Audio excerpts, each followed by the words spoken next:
Hey, what's going on, everybody? Thank you all for tuning in to the show. As always, I got my crew with me, Darnell and Tyler. I'm Trey, and we are coming your way with the 97th edition of the Don't Kill the Messengers podcast. Start the show off for this week. We're about to get into some UFC. Before we get into the pay-per-view, it's going on this Saturday. Just got to talk about my man Vitor. Had to be a little disappointing for him, man, with the whole planning on having this whole retirement fight, but it didn't go down. Just due to his opponent. But Darnell, man, just what are your thoughts on my man Vitor and his whole career? MMA. I think it's safe to say he's one of the more polarizing figures in MMA history. He's definitely he's a mainstay. You can't go through UFC / MMA history without covering the guy. Breaking onto the scene as like a 19-year-old destroying people, which is basically why they called him the Phenom when he came in, because he was just being that young and so talented. Yeah. But then, of course, there's a flip side with the TRT performance enhancing history with him. Once he got into the later stages of his career, being a 40-year-old walking around with the body of a 25-year-old, stuff that he turned some fans on him that way, and shed some bad light on the UFC in my opinion, because they could pretty much only book him for fights in Brazil, because pretty much he would get popped anywhere else up until they got more stringent with their testing. Yeah. But he at his peak, he's a legend. At his peak, he's one of the best to ever do it. It's just the way his career slid at the end. It's a little bit sad to me, I guess. Yeah. I can definitely agree, man, just with how he was just so dominant coming in, doing this thing with pride, and then having a good career in the UFC as well, man. Like you said, very polarizing, a very entertaining guy to watch in the UFC. But you brought it up too, man, with the whole TRT, performance enhancing drugs issue. That's something that's going to be frowned upon, especially in a fight game, man. When you can go up in a fight, man, and like I said, time and time and again, you take one punch, one kick, or whatever, man, that could change your life forever. So, like I said, very just fun and entertaining just to watch that guy in the ring. But, the whole TRT, performance enhancing drugs issue, it's going to be sticking with him for the rest of his life. It's just what he would have been able to bring to the table. It would have been interesting to see what he would have been able to bring to the table. Just without doing that type of stuff. Because, like I say, he was a very talented fighter, but hey, it's going to be looked frowned upon. Just with him and his legacy. Yeah.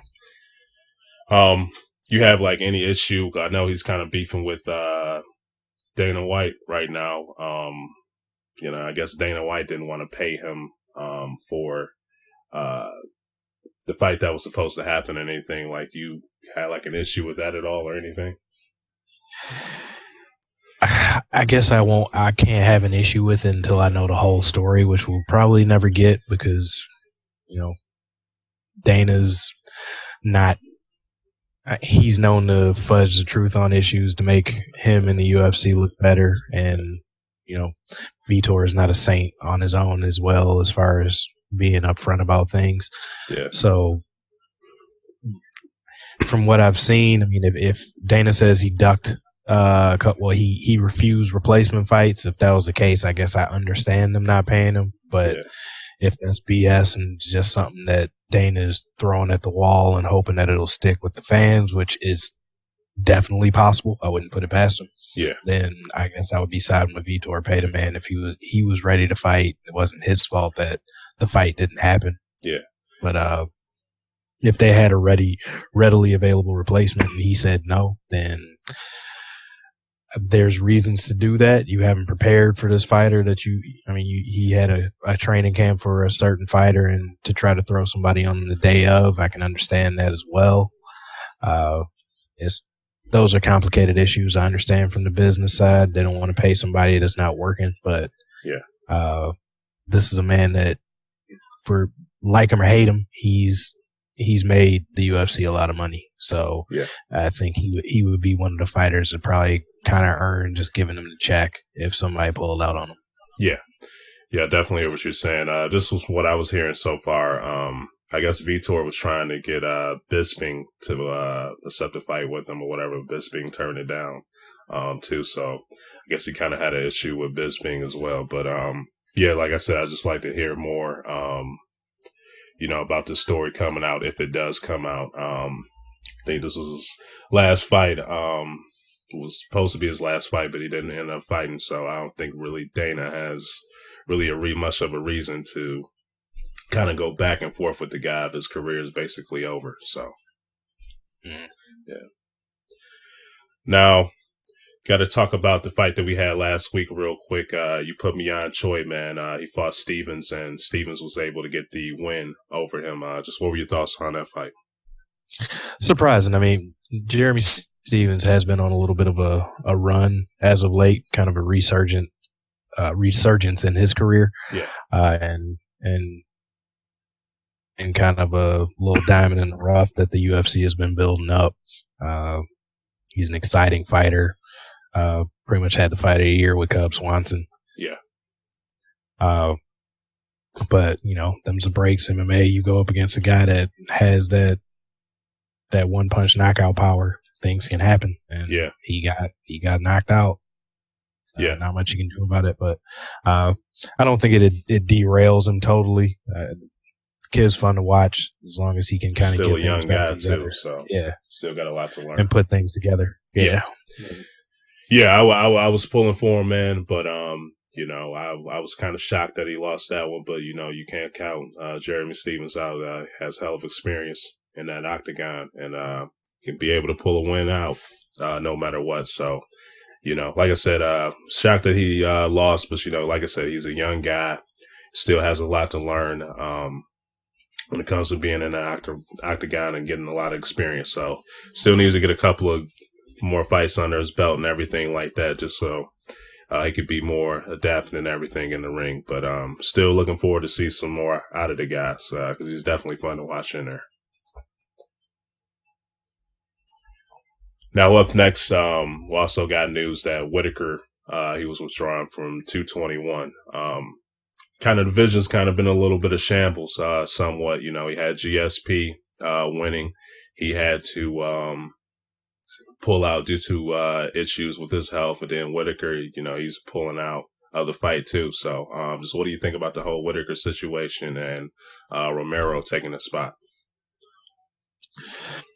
I mean, a fun fighter to take a spot. At least they quickly taking care of somebody else that people will want to watch. Feel bad for Whitaker because, this was a fight in his homeland. That's right, have the crowd behind him, so I feel bad for him there, but, the doctors don't clear you. You got to do what you got to do. You hope in some instances that these leagues are really out for the health of their employees or fighters or players, whatever you want to say.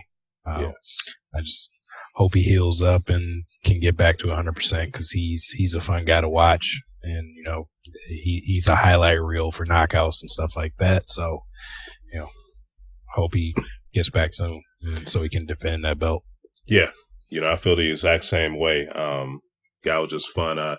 Didn't really know that much about the guy till like about a year or so ago, but when I saw him in the octagon, man, the dude was just an absolute joy to watch. So looking forward to see how he can bounce back from the injury and get back in there. It was good for Romero, man, because I like the guy. He's up there in age, so this would be a good chance for him to redeem himself, because honestly, when he fought Whitaker, I felt as if he should have won that fight. I thought he felt stupid, fought stupid in that fight. Whitaker had, if you recall, he basically had a torn leg in the fight, and he didn't attack the leg at all. So this would be one of his chances to go up in there and just redeem himself and see if he can win the belt. So.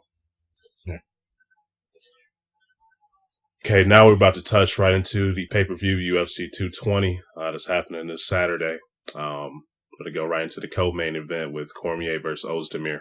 What are your thoughts about this fight, man? We got two amazing fights for the co-main event and the main event. So, but like I said, Cormier versus Ozdemir, this is going to be a good one, man. What are your thoughts on it? I mean, this one's.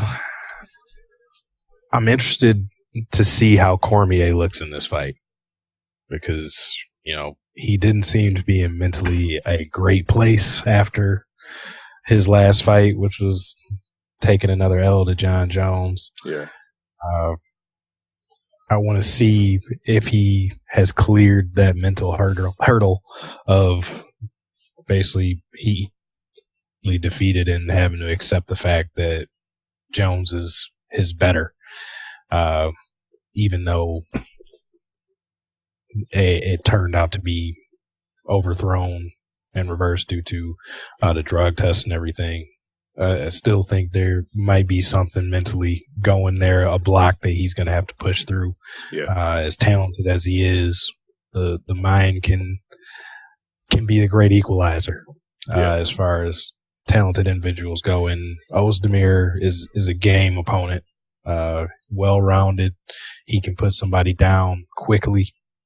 So this is not somebody that Cormier can walk in and play with. As good as he is, this is not that type of fighter. He can end something quickly. So I'm definitely interested in this, just mainly just to see. Cormier is usually a very mentally strong fighter, so I want to see if it's still there. Yeah. You think Ozdemir, after Jones, you think he's possibly Cormier's toughest opponent? I mean, he could be. But like I said, I think it's more so situational. Like, if this fight was to happen before he fought Jones a second time, I don't think I would be nearly as worried about it as I am right now. Yeah. Like, Ozdemir is good. Yeah. Yeah. So, like, I'm not trying to downplay him or anything like that, but I just think the mental side is I have questions. Yeah. But if on paper, if everything is right, I would still be pretty confident in Cormier winning this fight. Okay. Yeah. You brought up a whole good point just with him mentally how he's doing, man. Just with Ozdemir, that's a guy, man. I don't care how much you might be down on the card, man. All it takes is one good punch from that guy and it's lights out. So, just would like to just see, how DC would be able to just go in there and possibly take some punches from anything, see if he can get him on his back and everything like that. Because Jones was doing a pretty good job when he fought Jones. Jones was doing a pretty good job of shutting down those takedowns and stuff when he was fighting him and everything. So just the mental hump that he's going to have to get over for this fight, man. It's going to be interesting to see just to be where he'd be at mentally in this fight. Yeah. Now, do you still have him winning, right?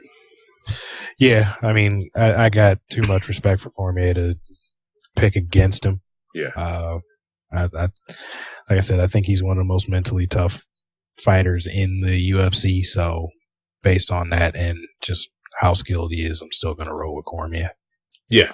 I agree, man. I think, like you said, on paper, I think DC should be able to handle this fight, man. Just going to see where he's going to be at mentally with the whole Jones issue and everything. But the guy's absolutely amazing, man. Has great power, can wrestle. He can do it all in the octagon, man. I said before a while ago, right now with Jones, he's had his whole issues with the drugs and everything, but with Jones beating him and everything, a lot of people look at Jones as that guy, but think DC's going to be a very overlooked guy in this era, in particular when Jones was fighting. So the guy can bring it. I think he's going to be able to bring it and get a W. Yeah. You think a finish, or you think it's just going to go to distance, or what?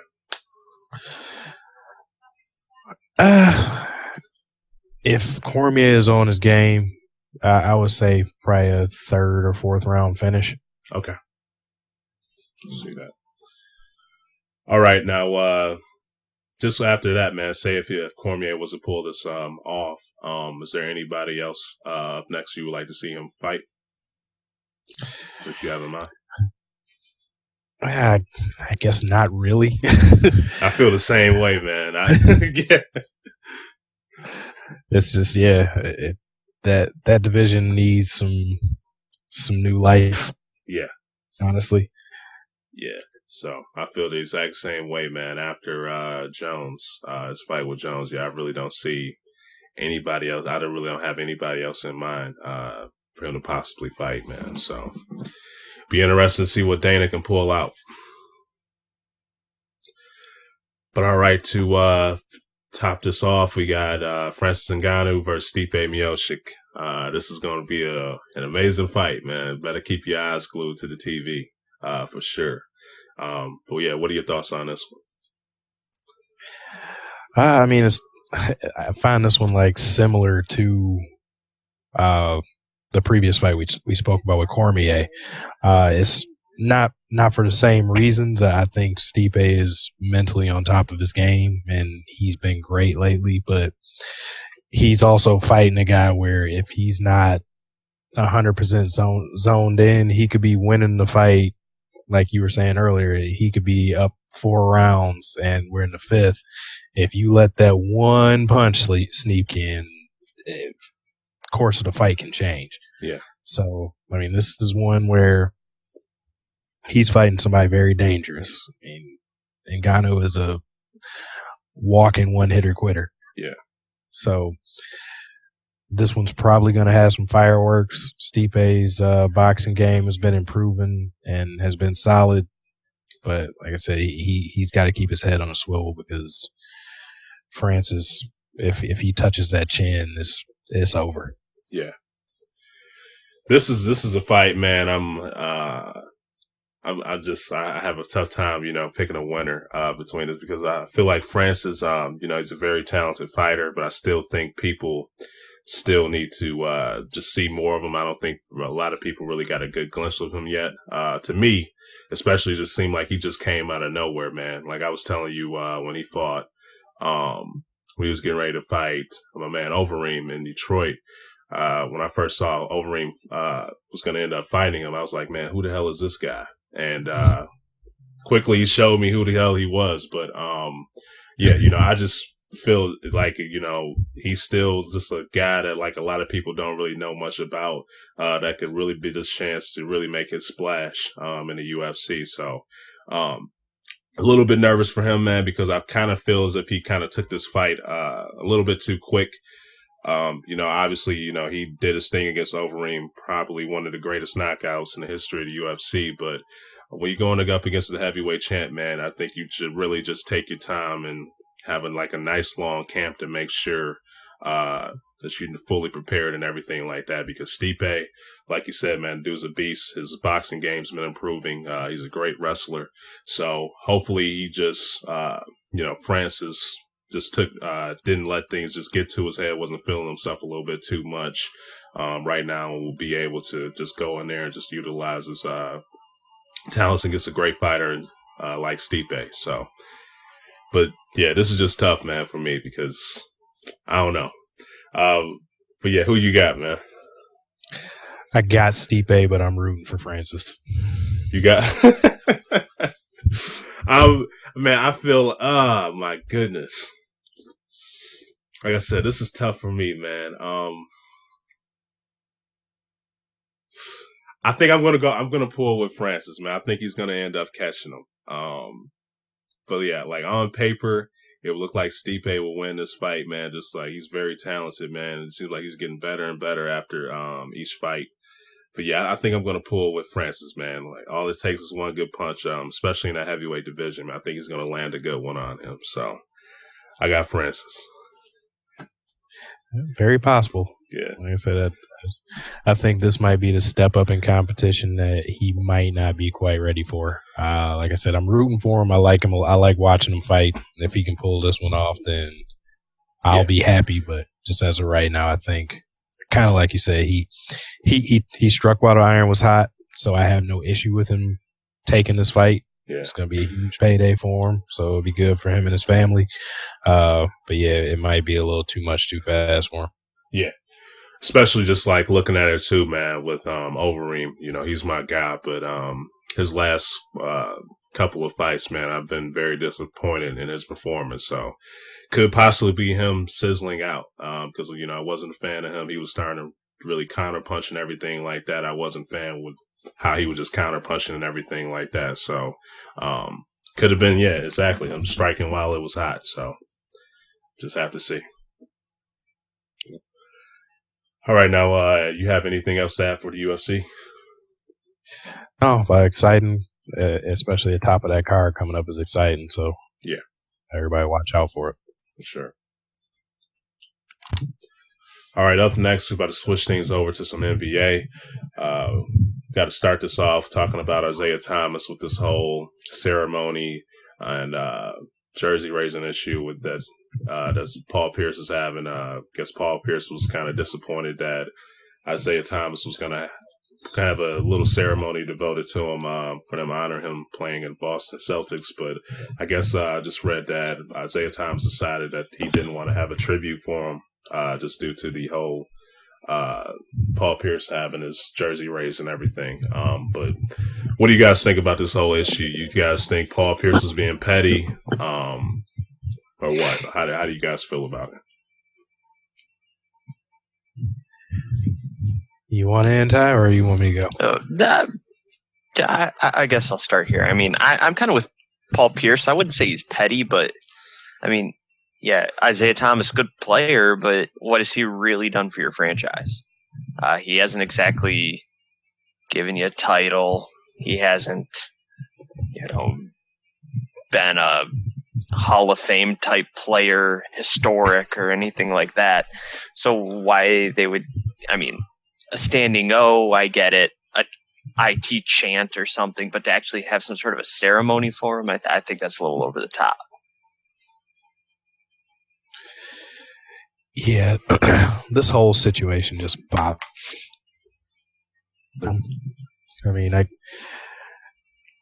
Paul Pierce, is he being a little bit petty? Yeah.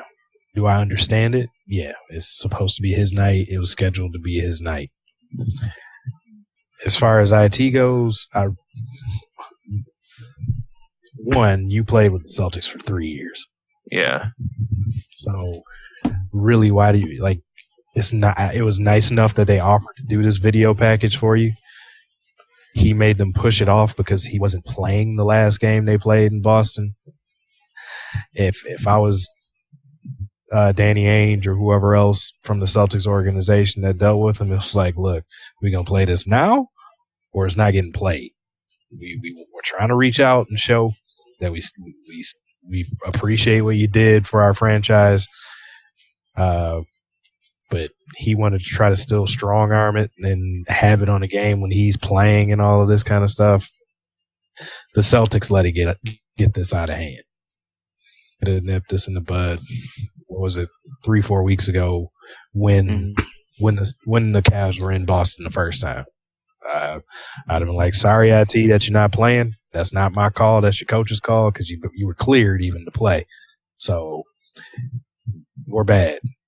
If you want this video play, we'll play it for you tonight. But we have Paul Pierce's retirement ceremony. A guy that won us a championship, and we drafted him. He pretty much played his whole career of formative years for us. This is the type of guy we have to look out for first. So I think the situation is dumb and could have been avoided. Yeah. Let me say this. I'm going to put the whole blame on the Celtics to start this off. I think it was really they're the people to blame for this. It's their organization. They should have handled that better, just in terms of that. But kind of a little bit disappointed in Paul Pierce with this whole thing. I got the mentality. I'm not a professional basketball player or anything like that, but I view the NBA just a business. go in there, man. You busted your ass off, get your chips and dip, you know. But with the whole Isaiah Thomas issue, you know, he played there.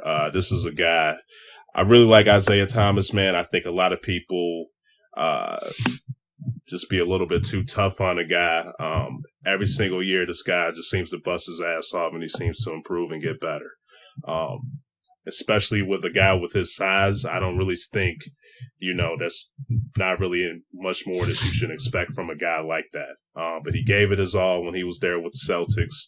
Got played when his sister was killed in a car accident and everything like that. So if the Celtics wanted to honor him and everything like that, I don't have a problem with it. But my whole thing with the whole Paul Pierce thing is like, dude, you know, a lot of people there are going to be there to celebrate you and everything that they did. They probably were going to have like, a 30-second tribute to Isaiah Thomas or whatever, and it was going to be you the whole night. Like, if it was me, I wouldn't have cared at all. But, like, you know, like I said, I'm not a, you know, professional basketball player or anything like that. I didn't put in 20 plus years or whatever with the Celtics or whatnot. But to me, yeah, I don't really find it to be that big of an issue. But I will say this, the whole thing, I will put on the Celtics, though. Anything else to add to that, guys? No. Okay. Yeah, it's just everybody needs to just calm down on it. Celtics, Paul Pierce. Yeah. I mean, I personally don't think he's being too petty, but he could, you know, like you said, Trey, it's his night and everybody knows it. Yeah. So, but, you know, it is what it is. I guess, you know, he still wants the attention and whatnot. So, yeah, you know, like I said. But all right, up next we got to get into my man Kawhi Leonard. Been having troubles with his hamstring, I guess, man. The Spurs said that he's going to be out indefinitely. They said that one thing that kind of got me worried a little bit is they said that he does plan on returning this season. You know, it was still a long season to play, but the fact that they had to just bring that up just makes me worried about this guy's hamstring even more. But yeah, guys, just what are your whole thoughts on this whole Kawhi Leonard injury issue? I don't really know what to think about it, but it's not looking good. He already had to miss pretty much the first 15 games of the season, basically, trying to get better to get on the court. Now he's going to be out indefinitely again. Yeah. Because, you know, the Spurs' chances at making it deep to try to make a run at a title pretty much hinges on him. Yeah. They have some good players, but this is their guy. This is their top 5 player that they have. And, you know, when Kawhi is healthy and on his game, he's a beast. Yeah. But if they're not going to be able to have him at anywhere near 100% this year, this could be pretty much a lost season. Yeah.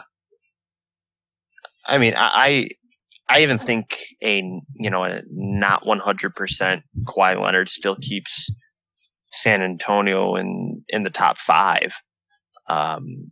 Kawhi Leonard might put him closer to 8.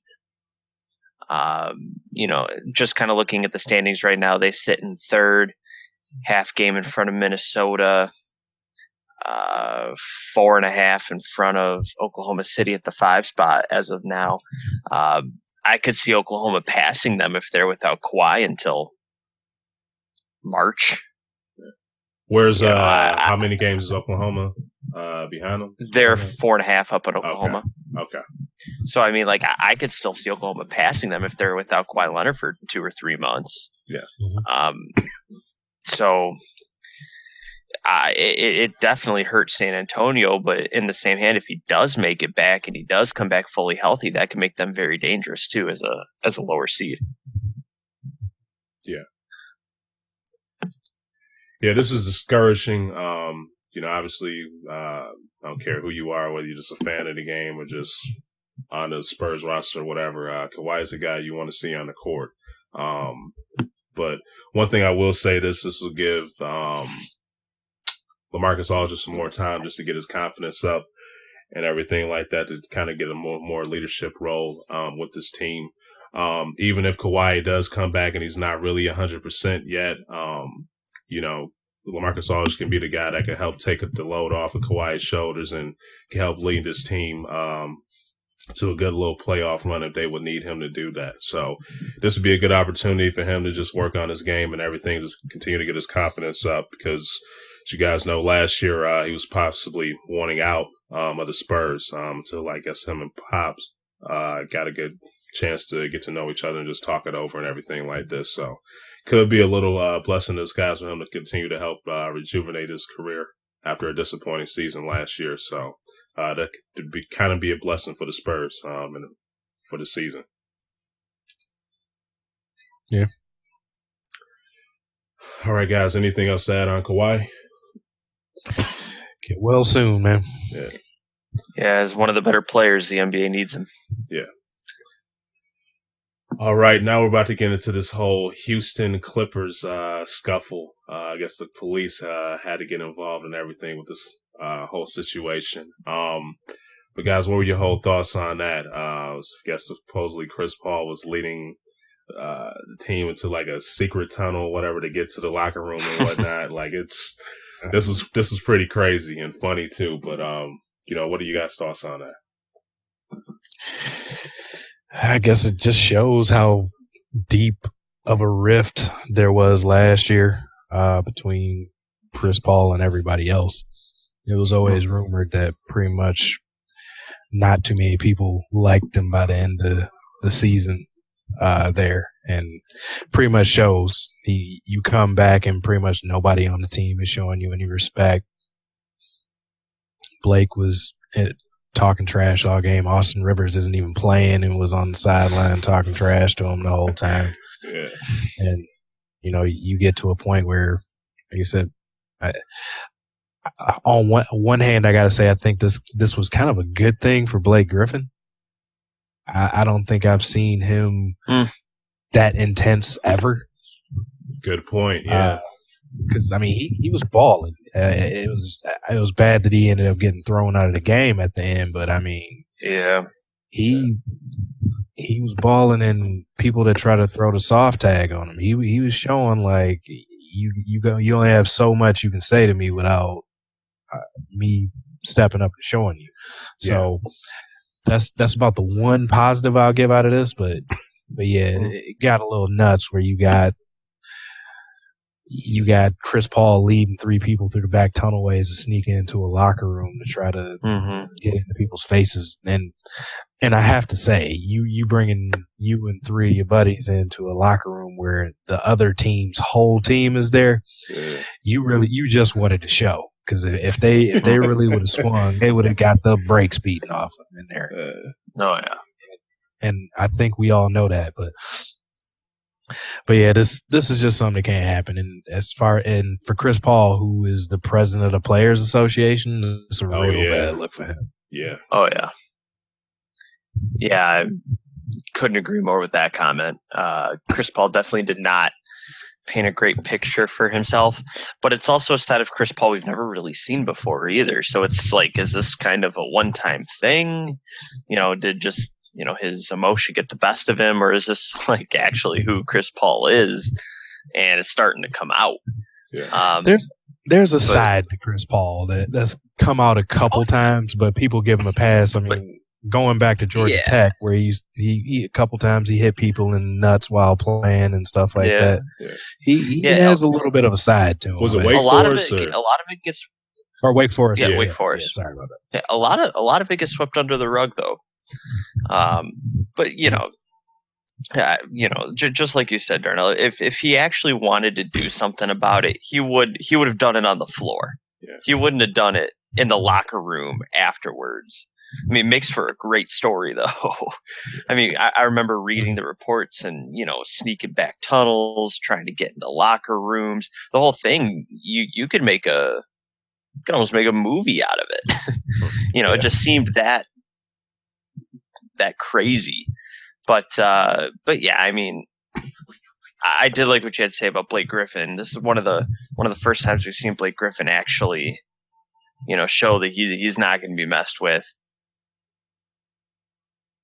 Yeah. Yeah, like you just said, Ty, good point on that, Darnell, for bringing that up too. But just like to add also, man, Chris Paul, he's probably coming into this game, he's playing his old team. Probably really wanted to get that win bad, but they got their ass tore up from the floor up. So, and with the trash, second time. Yeah, and this with that whole issue, man. If they were winning and they were trash talking and back and forth, and if the Clippers were trash talking to them, but the Houston Rockets were winning, it probably wouldn't have been that big of a deal. But if you to take that L twice, man, especially coming back to your former place, your former home where you balled out at, probably got to him real bad, man. So I think his emotions really got to him in this game. Oh, yeah. I mean, it got to him, but just on the other side, like, honestly, them Clippers are like, you are not going to come into our house and where you used to live here. You a visitor now. Yeah. So, like, this isn't your home anymore. And, apparently there's issues with Chris Paul and Doc Rivers, Chris Paul and Austin Rivers, Chris Paul and Blake Griffin, and all of it came to a head, and we see it now. Yeah.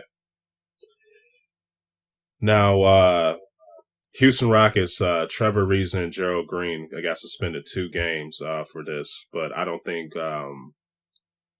Chris Paul or Harden got suspended or Blake Griffin got suspended anything. You think Chris Paul should have got suspended too, or what?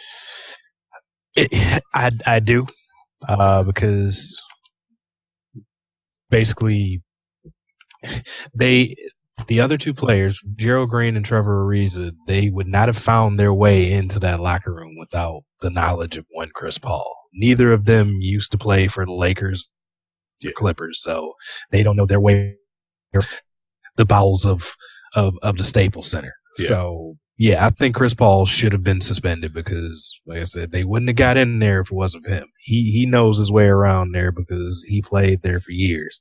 So I do think that's a little bit of BS there. Yeah, I feel the exact same way, man. He was the guy that pretty much instigated the whole thing, and for him to not get a suspension or anything like that, I think that's just bad. I mean, maybe a fine, maybe not a suspension. I mean,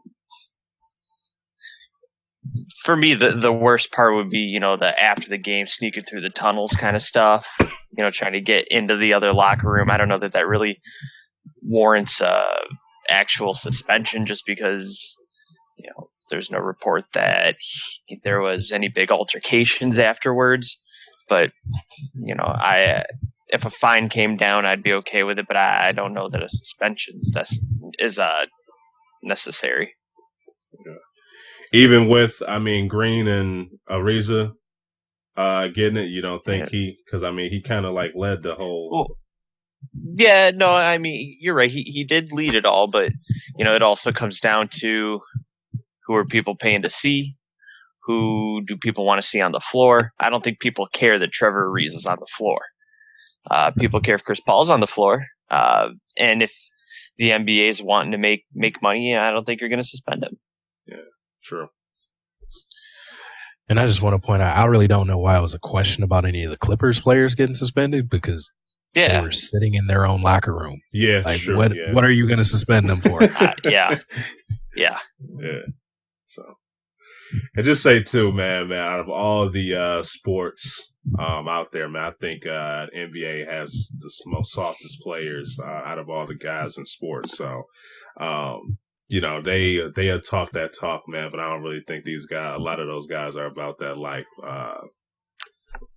In today's age, we don't have any Charles Oakleys or anything like that out there now. But yeah, for the most part, NBA players they're selling a lot of wolf tickets out there. There's just a lot of talk, action.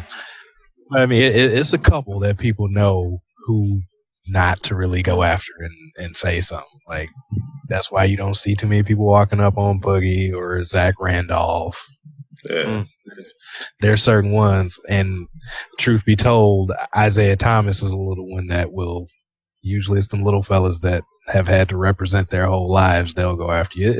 It's a couple that'll fight, but yeah, for the most part, it's a lot of talk in the NBA. Yeah. All right, guys. Also this week, man, there have been people questioning the Cavs. Some people were even saying that they don't even think they can make it to the finals. I know Charles Barkley said that. There were people saying that they would get swept by Golden State if they were to meet up in the finals. But yeah, a whole lot of people were saying that they don't believe the Cavs can make it to the finals just based on their performance. They would have to get a nice little trade or something like that to help boost the team up. But what are you guys' thoughts on people saying that? Y'all think that they're still the team to beat in the East, or you think somebody else can take their spot, or what? How you guys feeling about the Cavs? They're not looking like the team to beat. That's for sure. I mean, blowing 25-point leads, losing 8 of 10. I'm sorry, Boston's the team to beat right now, and that's just solely based on the eye test. It's what we're seeing. It's the LeBron James show, and nobody else.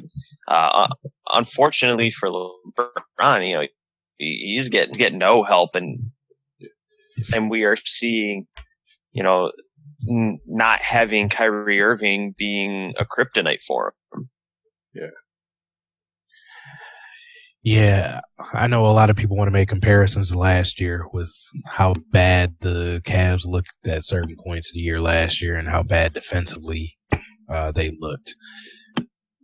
But of course, they turned it on in the playoffs and made it straight through and got back to the finals.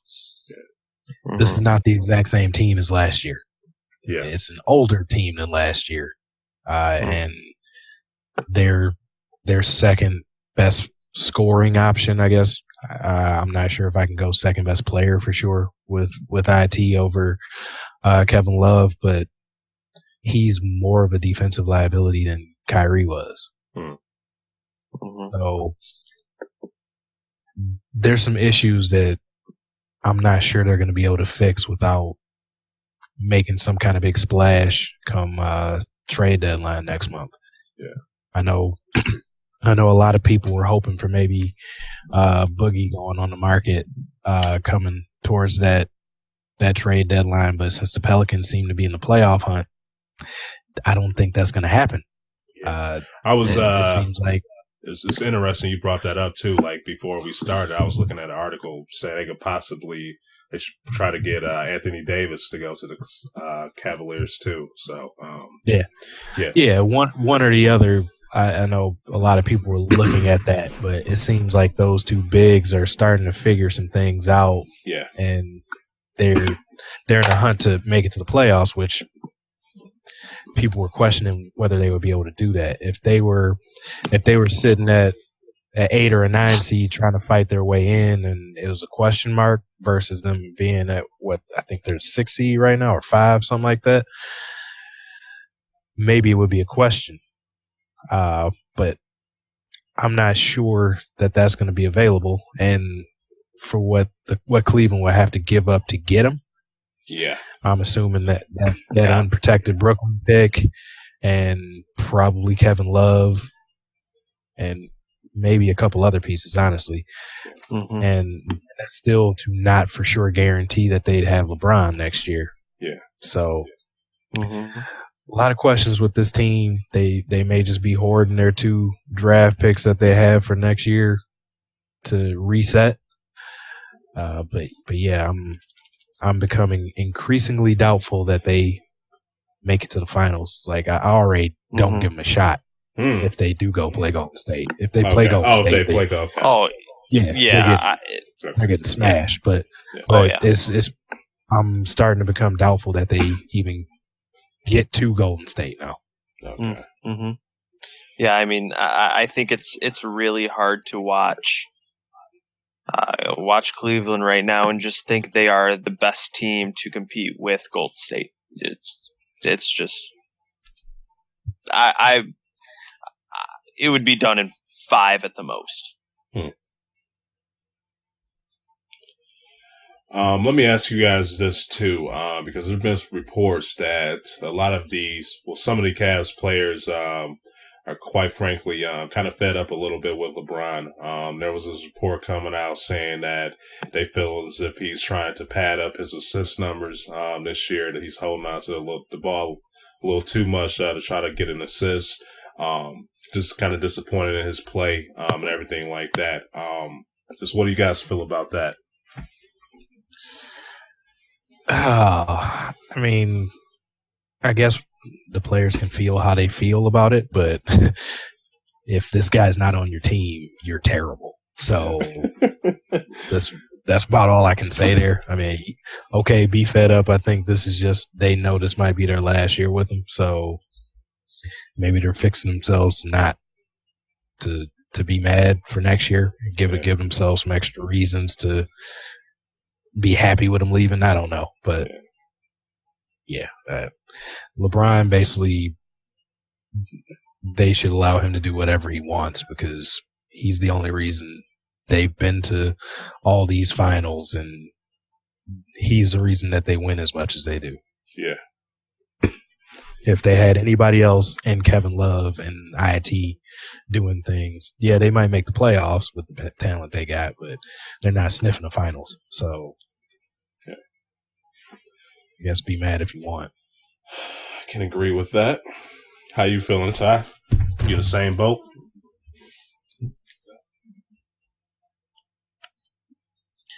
I mean, we are seeing a little bit of an uptick in LeBron's assists per game. His career average is 7.1. He's averaging 8.8 right now, but he's still averaging 27 points a game. So I don't know what more they want him to do.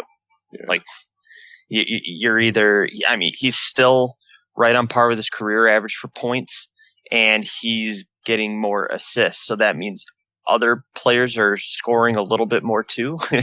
I mean, I don't really know why we're even arguing about it. Yeah, I agree. And just to think of it, man, two like point guards, the guys that are really supposed to be the ball handlers, Rose and IT, they both been out for a while now, leading up to this. Yeah. So he had to step his game up in terms of just ball handling more. So, yeah, I don't know what's the problem with that whole issue. You know, if LeBron's on my team, he can hold the ball as long as he wants. So, yeah. All right, guys. Now, just to close this out for the NBA, just are there any players surprising you so far this season?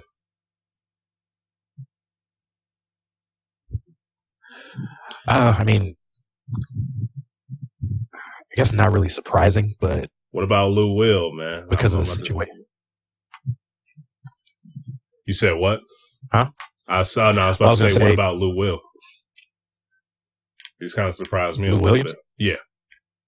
Well, yeah, I mean, he's been playing well. I mean, I was still going to go to an all-star caliber player, but Kyrie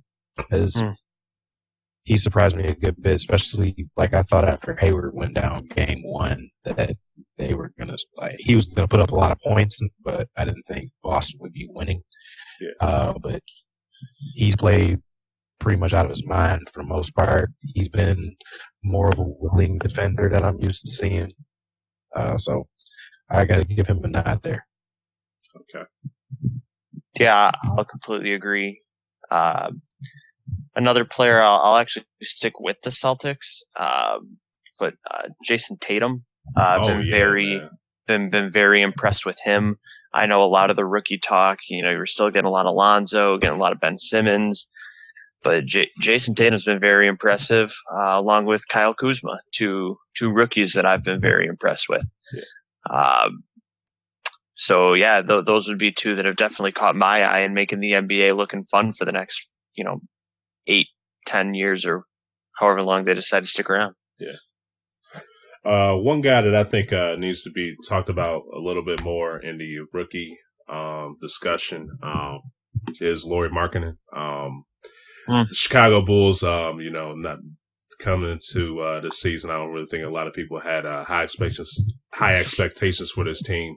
But Lauri's been balling out there, man. He's been getting the opportunity that he's been given. He's been excelling at it so far. So very pleased with him. I did not think he was going to turn out to be as good as he is right now, but he's taking advantage of the opportunity and he's playing well right now. So Lauri Markkanen is a guy for me too right now. Yeah, I wanted the Pistons to get him. Yeah. And then when I realized we didn't have a chance, that sucked. Yeah. All right, guys. Anything else to add for the NBA? Nope. Just say too, man. I was rooting for him to get first place in the All-Star. But GA, Antetokounmpo, he's been having a spectacular year, man. I was rooting for him to get it over LeBron, but LeBron being LeBron, he passed him in the voting. But guy's spectacular, man. I'm just really looking forward to just see this guy some more down the road. Just getting better year after year, man, and just giving it his all on that court. So shout out to him. But all right, guys, we're about to shift over to the NFL. NFL could have a very interesting Super Bowl this year, man. There could be some teams. Yeah. Terrible. I mean, yeah, who wants to watch Philly Jacksonville? Yeah, this could be very interesting, man. We'll get into these games this week. It's really soon for this week, but let's just talk about last week's games first, man. Just what were you guys' thoughts on last week? Holy Jacksonville. They throw up like less than 20 points against Buffalo and they put a 45 spot on Pittsburgh. Like, really? Yeah. They actually controlled that game for just about all of it until it got close there in the fourth. They had complete control of that game. Jacksonville, big surprise. Leonard Fournette carried them first half for sure. Dude's been a beast all year, so no surprise he's still doing it now. So I guess we'll start with that game. Yeah. Yeah, I mean, as far as that one goes, Jacksonville, you would expect them to. If you heard Jacksonville was beating the Steelers, you thought it was going to be like a 17-10 game, and they just completely locked up the Steelers. But they won a game that was in the 40s. So yeah, that was shocking to see. Oh yeah, like you said, Ty Fournette was crazy at the beginning of the game, and then they let Bortles look like a reasonable quarterback. They didn't put enough pressure on him. He hit people downfield. Hit some long passes on him. My hats off to Jacksonville. They played a great game. They're feeling confident. They're talking trash about the Patriots now, so I'm interested. Yeah. Now, what about Philly and Atlanta? Tough game. Yeah. Tough game. I don't think I expected one. I didn't expect all of Philly's points to come from their kicker. He earned his paycheck for sure, but their defense won them that game. Unbelievable effort. They stopped, every facet of what Atlanta wanted to do. Freeman scored a touchdown, but it's not like he was doing a whole lot. He just got loose on what kind of seemed to be a little bit of a broken play and just found a pocket right in the middle and got the pass. But yeah, Ryan couldn't do anything. Julio couldn't really get it going. He had a couple nice gains, but just couldn't really get it going. And then, it was a defensive battle. Yeah, definitely. Also, not a game how you expect it to be. No, this is the one I expected to be 40-something. Yeah, but then Atlanta, that offense, I can't believe they retained Sarkisian. Honestly, oh yeah, the offense has been rough all year. They never seem to put it together. Matt Ryan took a big step back from last year from an MVP season, and just kind of rough to see. But yeah, other shocking result, you got Nick Foles going to a conference championship game. Mm-hmm. Yeah. All right, do we need to spend a lot of time on Tennessee and New England? Nope. All I'm going to say is the Patriots were the Patriots. Yep. That's the one that went as expected. Yep. All right. Now to finish last week off, NOLA versus Minnesota. Thoughts on that one, guys? Wow. One for the ages. Unbelievable. I just really want to talk about that last play, so I'll just do this. Go ahead, man. I was surprised it took New Orleans so long to get going. They really couldn't find anything against that Minnesota defense. Granted, you're on the road. I get it. You're always about a half step slower on the road. But I was surprised that they legitimately couldn't get anything going, run or pass, for about 2.5 quarters. That was surprising to me. Yeah, I mean, Minnesota, they're the number 2 defense after Jacksonville, so I guess that wasn't shocking. But seeing Drew Brees be terrible in the first half and then second half, all of a sudden he was Drew Brees. Yeah. So that was fun to watch. But then, you figured New Orleans had the game won after they marched their way down and get that last score, and then. And you have I can't even call it a miracle. You have the worst missed tackle in the history of sports happening. Yeah. Okay, can you guys? Yeah. Can you guys explain to me why you're not playing a true prevent defense? Why do you not have 4 guys on the goal line? Granted, I get it. With 10 seconds, you can catch a pass, go right out of bounds. But wouldn't you rather take your chance making them kick a 40-yard field goal than blowing coverage? Wouldn't you rather take the chance on that than trying to basically make a play on the ball? I guess I might feel like that if it was actually blown coverage, but the play call was perfect. No, I'm definitely. I'm not disagreeing. Tackled inbounds with very little time to try to get set up to kick a field goal. Yeah, I mean, I am not disagreeing. Where my issue lies, and granted, it's always easier outside of the situation, but the dude's trying to make the tackle when all he has to do is let Stephon Diggs kind of just land. Well, that was the thing. I don't get it. That's my issue. Why do you go with your head down trying to always talk, man? Yeah, and that's. Yeah. Oh, go ahead. Wrap him up. Wrap him up. Yeah, you could have caught him and laid him down like a baby. Exactly. and I guess that's why I'm so confused, is because the one guy that tries to make the big play there was your last chance. Mm-hmm. Like, I still don't know why you don't have 3 guys behind the ball. But I don't know. It was almost it's unexplainable. The whole thing is, I mean, it was a great pass from Case Keenum. It was a great catch by Stephon Diggs. It was a terrible decision by the defender, and it added up to a victory. I mean, all of it was almost unexplainable. Had no clue what I saw. That was one of those moments where it was literally breathtaking. If you weren't in a little bit of shock and disbelief, you had no interest in the game at all. Oh, yeah. All right, guys. Anything else to add for last week? Yeah, this poor kid that missed that tackle. Yeah. He'll see it forever. Yeah. All right, guys. Let's get right into this week. Let's touch on Minnesota and Philly first. Got the game 21st, 640 Minnesota. They have a -3 for the spread.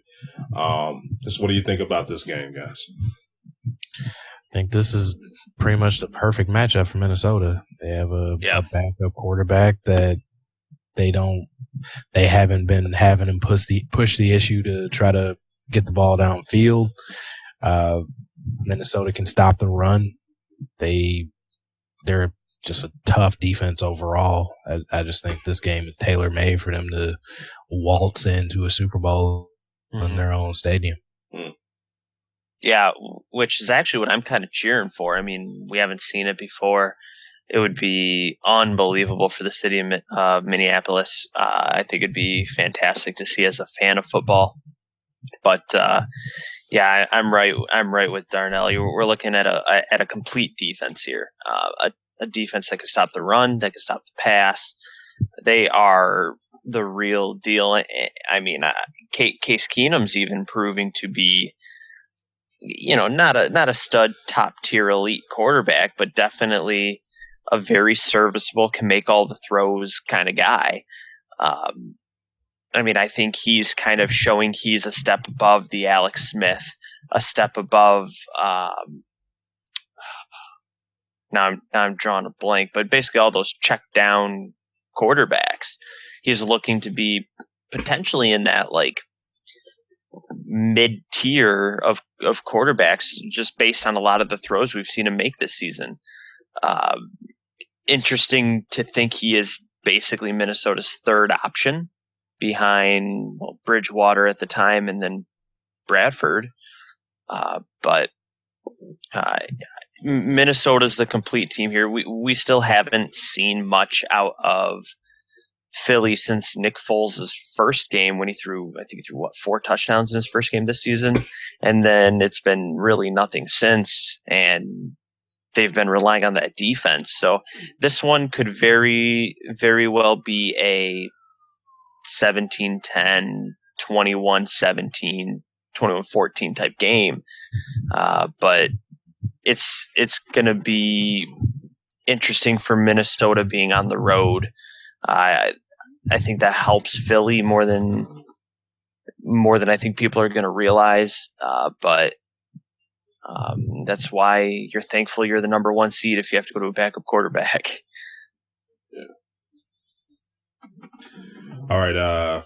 Anything else to add for this game, guys? All right. Nope. You both have Minnesota winning this one, correct? You think Minnesota's going to advance? Yeah. Okay. Yep. Yeah.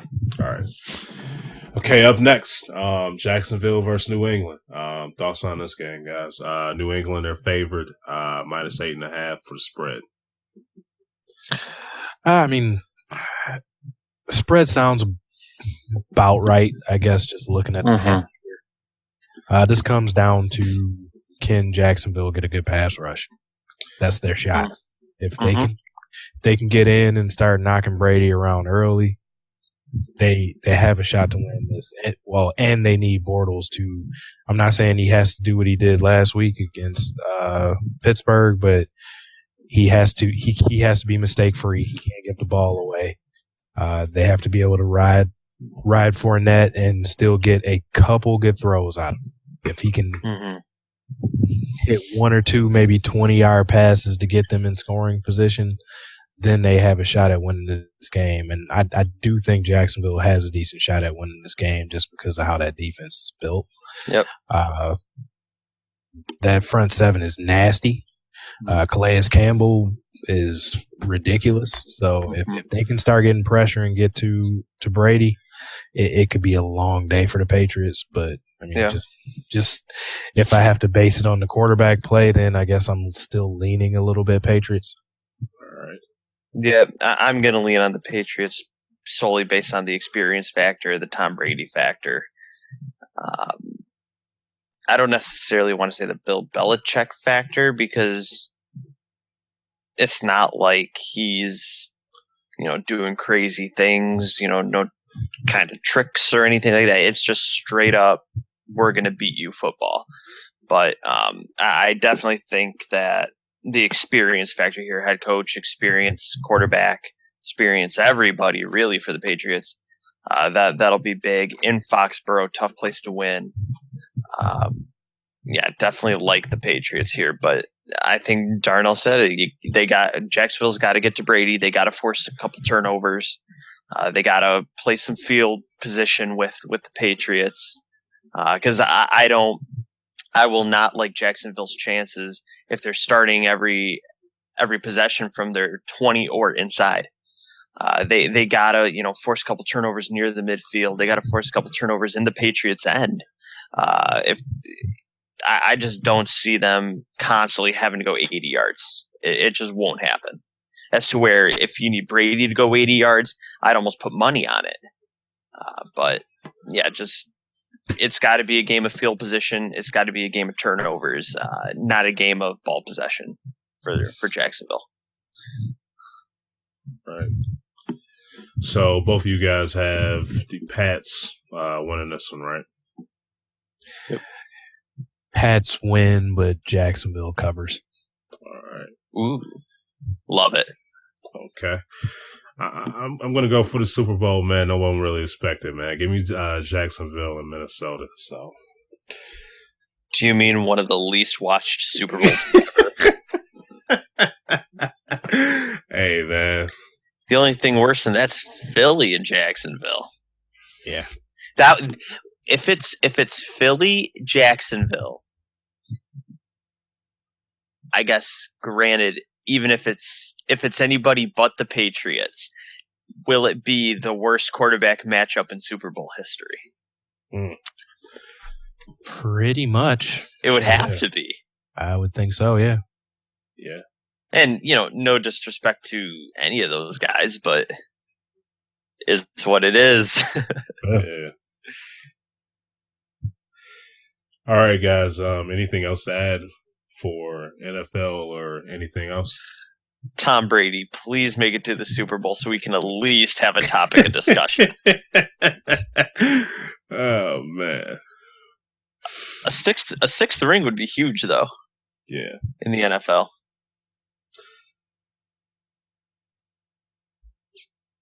Yeah, because right now he's tied with Montana right now, right? Yeah, Montana has the record percentage, but Brady's tied with him on the ring factor. I just don't want to have to talk about Blake Bortles in a Super Bowl. The Lions fan inside of me cries at the thought. Oh, man. I hear you. It's unbelievable. All right. Anything to add to that, Darnell? Mm-mm. All right. Basically took the cake, Ty. Yeah. All right, guys. As always, I appreciate you guys for checking us out. You can find this podcast on iTunes, Stitcher, YouTube, SoundCloud. Just hit us up in that search engine. Also, feel free to check us out on Twitter at DKM_cast. We'll catch you guys on the next episode, man. See what the Super Bowl will be looking like and everything. So, peace.